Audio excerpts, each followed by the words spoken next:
আসসালামু আলাইকুম রহমতুল্লাহ।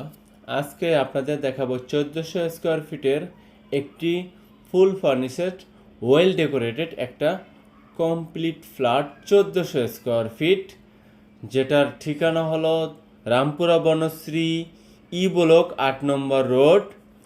নিরিবিলি পরিবেশ, খুবই সুন্দর মনোরম পরিবেশে, দ্বিতীয় তলায়, 10তলা বিল্ডিংয়ের দ্বিতীয় তলায়, যেই বিল্ডিংয়ে সাবস্টেশন, জেনারেটর, লিফট সব কিছুই পেয়ে যাবেন।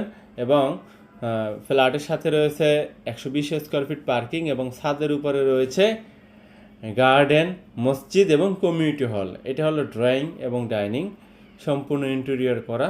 দেখেন, ভালো লাগবে অবশ্যই। প্রত্যেকটা কর্নারে কর্নারে একটা রুচির ছোঁয়া দেওয়া হয়েছে এবং সেগুন কাঠের দরজা ব্যবহার করা হয়েছে। দেখুন, এটা হলো একটা বেডরুম, যেটার সাথে বাথরুম এবং বারান্দা আছে এবং সিলিংয়ে জিপসাম করা আছে এবং লাইটিং করা আছে। দেখেন, প্রত্যেকটা রুমের সাথেই বারান্দা রয়েছে এবং প্রত্যেকটা রুমই পড়েছে রাস্তার সাথে। এবং দেখেন, এটা ড্রেসিং সহ আলমারি, খুবই সুন্দর। এবং 3D টাইলস ব্যবহার করা হয়েছে, 32 টাইলস ব্যবহার করা হয়েছে। এটা হলো রাস্তার পাশে একটা বারান্দা। দেখুন, খুবই সুন্দর, ভালো লাগবে আশা করছি।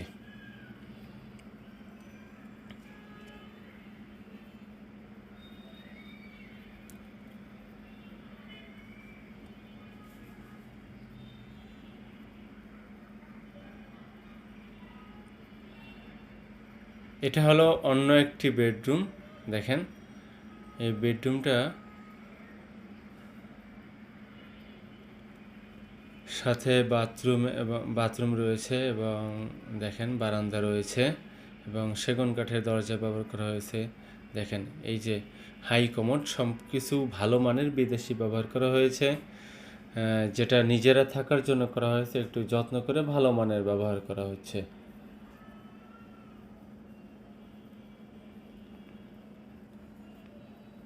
যারা নিত্য নতুন ভিডিও এভাবে এরকম পেতে চান, তারা অবশ্যই চ্যানেলটি সাবস্ক্রাইব করে দিবেন, লাইক কমেন্ট ফলো করে দিবেন পেজটি। এটা হলো দ্বিতীয় একটি বারান্দা। দেখেন, খুবই সুন্দর এবং লম্বা বড়, 3D গ্লাস এবং আলাদা জানালারও সংযুক্ত রয়েছে।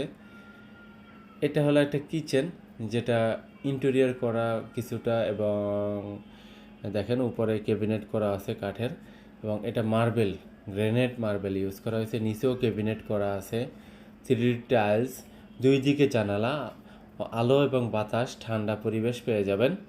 দেখেন, সম্পূর্ণ ডেকোরেশন ইন্টেরিয়র করা, অবশ্যই আপনি ব্যবহারে স্বাচ্ছন্দ্য বোধ করবেন।